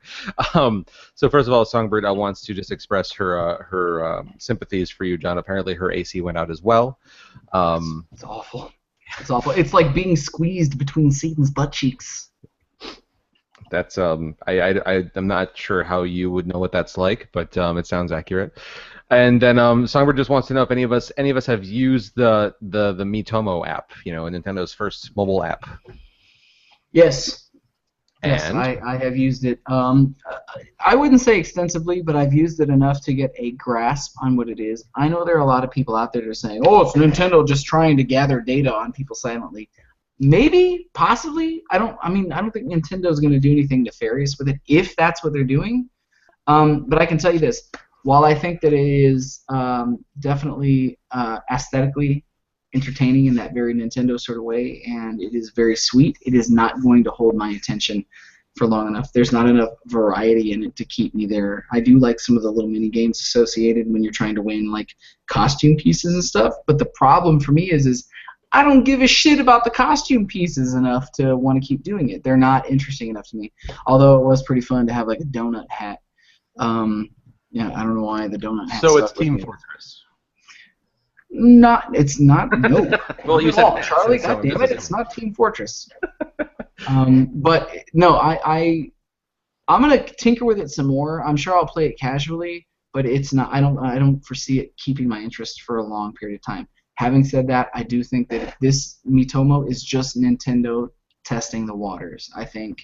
Is it a well put together app? Like, is it? Yes, it is. For what it is, yes. Despite the quality of what the app is the app well done at least? Yes, I believe that it is well done. I just don't think that there's no longevity to it. There's no reason to stay. It's just kind of a casual social app. That's all it is.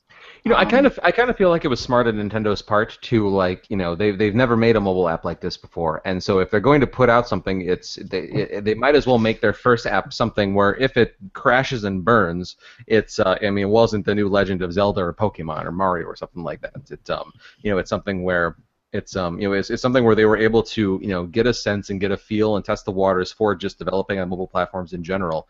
But it was something where that if it went horribly wrong, it wouldn't tarnish one of their real main existing brands. Actually, looking at it from that direction, I think it was a really smart thing to do. That's why I say I feel like they're testing the waters. I think that it was easier for them to take Mii's and throw them out there because they're familiar enough that people will know what they are, maybe. Yeah.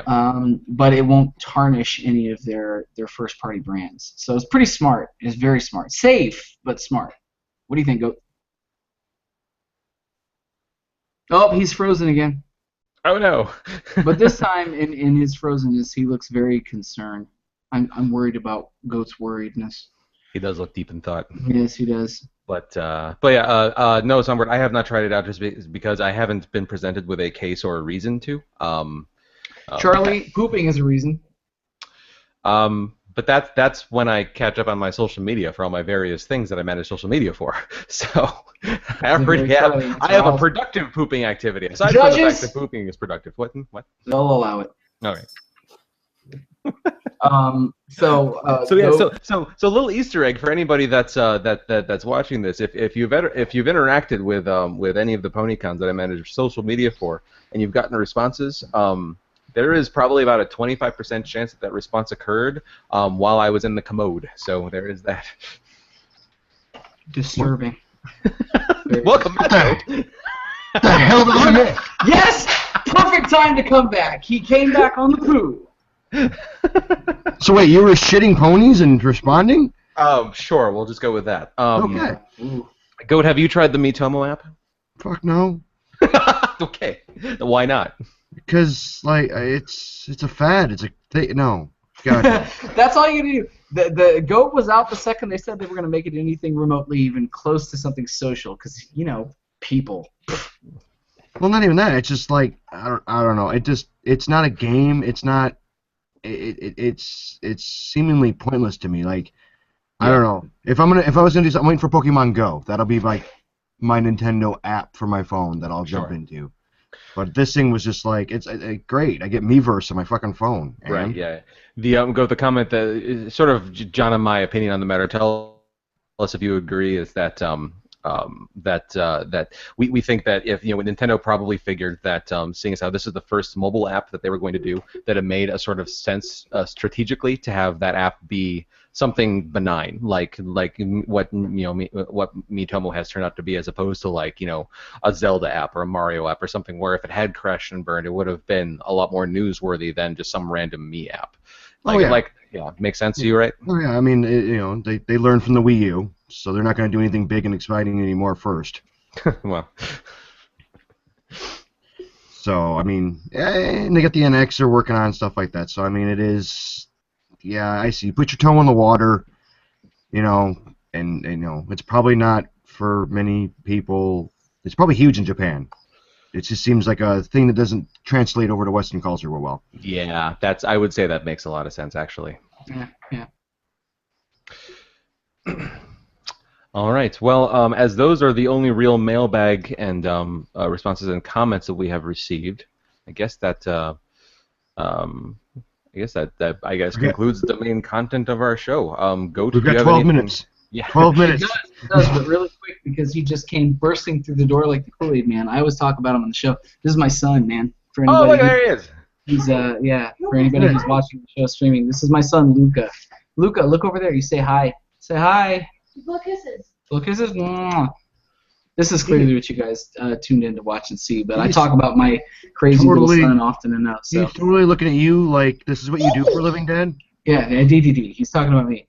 Yeah. He's on the screen up here, so he's pointing at DDD. I am DDD. Has he ever been in an experience where he's been able to see himself on the screen live before? Yeah, a little bit. Yeah. See, he's got things to say. Say, oh look, there he is. There's Luca. For everybody who's going to be listening to the audio version of this show on Tuesday, I'm so sorry because you're going to be like, this is like there's like 20 minutes of show here, and the rest of it is just these three being ridiculous, and then my son's little face here. So, yeah, there you go. There's my son. I know, son, but you got to go to bed because this is a sophisticated show full of adults doing adult things. So, good night and Godspeed to you, son. Good night, Luca. He can't hear me. But yeah. So little boy's made about as much poop as we have on this show. I can agree with that. That's reasonable. Yikes.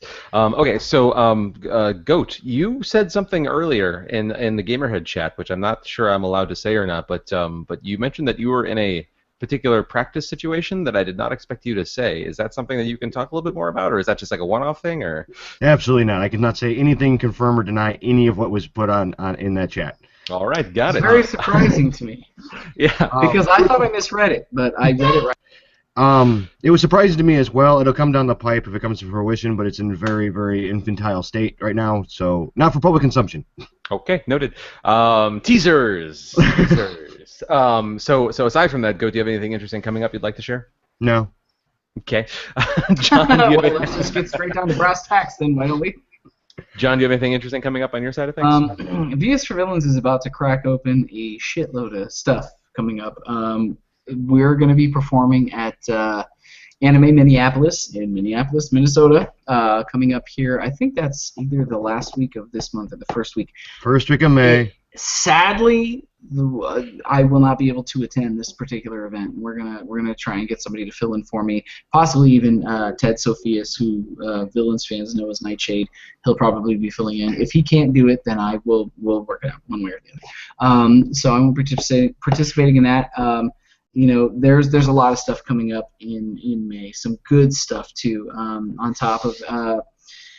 top of Anime Minneapolis, there is one thing that we're talking about that we just did Mad Monster in Charlotte, North Carolina a few weeks ago. That may be happening in Phoenix as well. That's still in negotiation, so that's not a hard thing. We'll see. Goat's shaking his head. He doesn't think it's going to happen either, but we'll see. And then also AnimeCon.org, who we've worked with a bunch of times and I've talked about on the show. We're actually doing their new convention in Ohio. Some more information on that coming up. That's later in May as well. Very excited about that. Always excited to get out there and play for some new rooms. We haven't played in Ohio in a while. We used to play at a place called Colossal Con, and things kind of fell through with them, so we haven't been in Ohio in a while. So we're looking forward to that.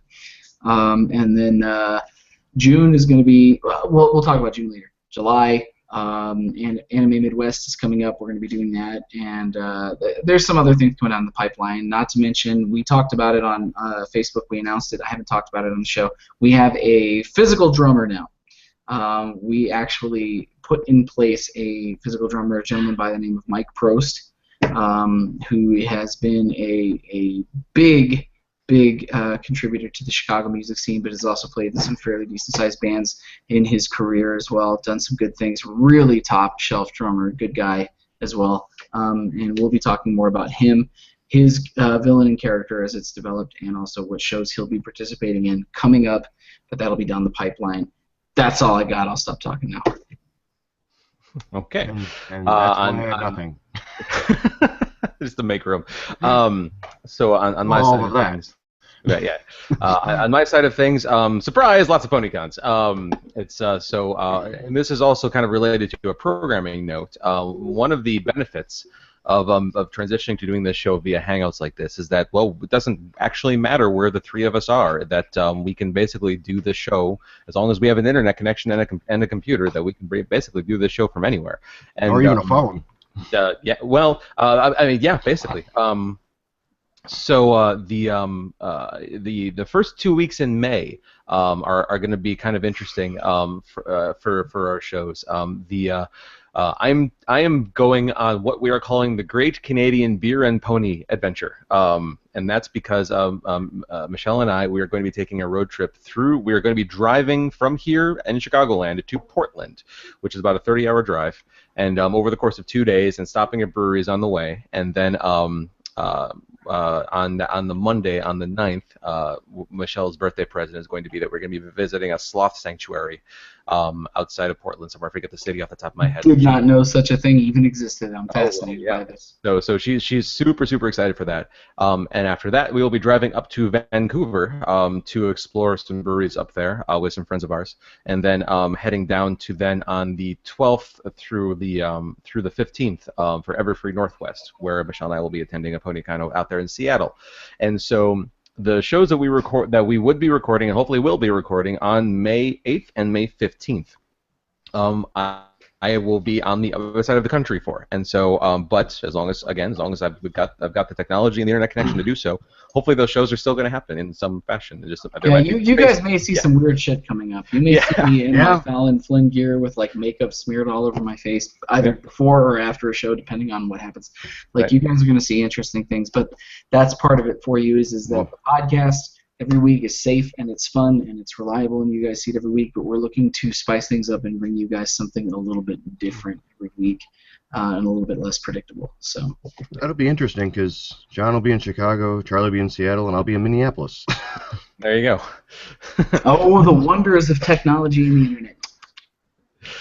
You just have to find better than hotel Wi-Fi, Goat, because I can almost promise you you're going to need it. I have unlimited data. Oh, hey, that's right. There you go. You will never, ever have to worry about me being able to use my phone to do this show. That's true. That's kind of the most exciting thing I've got currently coming up. May or may not be also attending Midwest Brony Fest from May 27th through the 29th in Kansas City, Missouri. So the scheduling issue, ladies and gentlemen, is way out in the open. None of us are going to be in the same state for more than 20 minutes. Again. Yeah, basically. So, which again, further justification for this new format. So, hooray!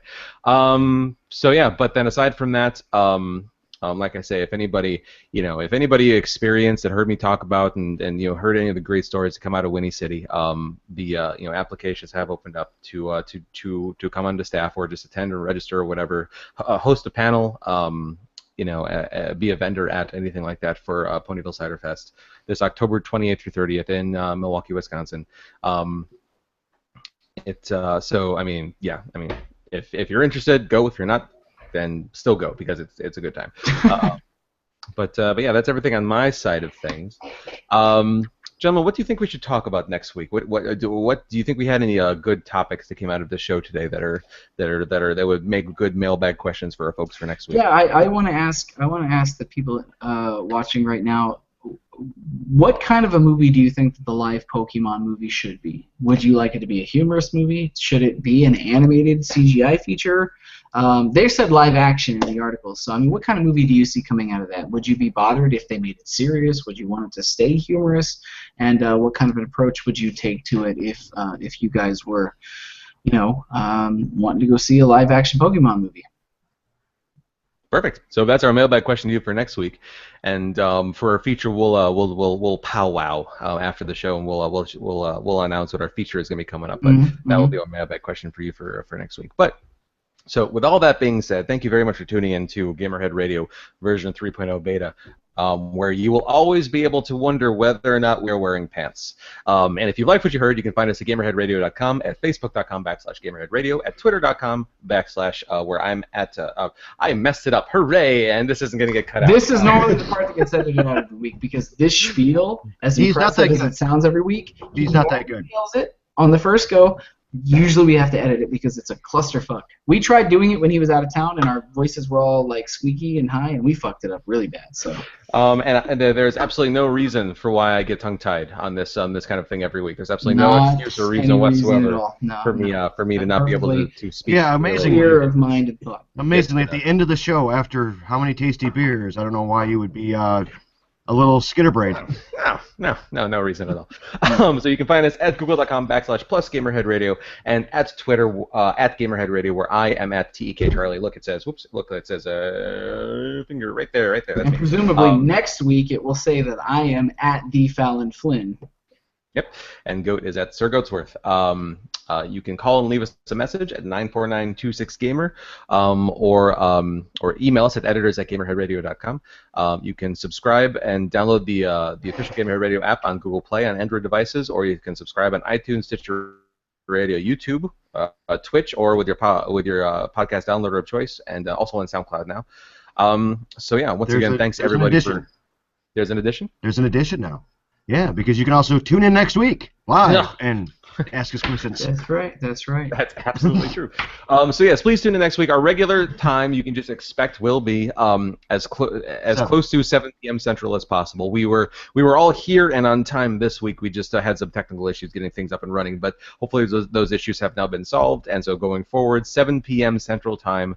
The easiest thing to do is just to subscribe to us on YouTube, and then where you can just kind of bookmark youtube.com/Gamerhead Radio, because if we are broadcasting live, when you go there, that video will be the first in the stream, and it'll have a little marker on it. It'll say like currently live, and but if you broadcast, if you subscribe to us, also I believe you get notified when we go live. But of course you can we'll turn post on notifications. Yeah. And also keep the feedback coming. We want to know what you guys want to see with the show. If we're going to do it live like this every week. Yeah. Tear us apart. Whatever you don't like, I want to hear. That's one thing, is you can rest assured that your hosts all know how to deal with some constructive criticism. We are ready and waiting to hear what you guys have to say. Let us know. Yep, absolutely. And so with all that being said, thank you very much for watching, for listening, for downloading, for playing after the fact. This has been Gamerhead Radio.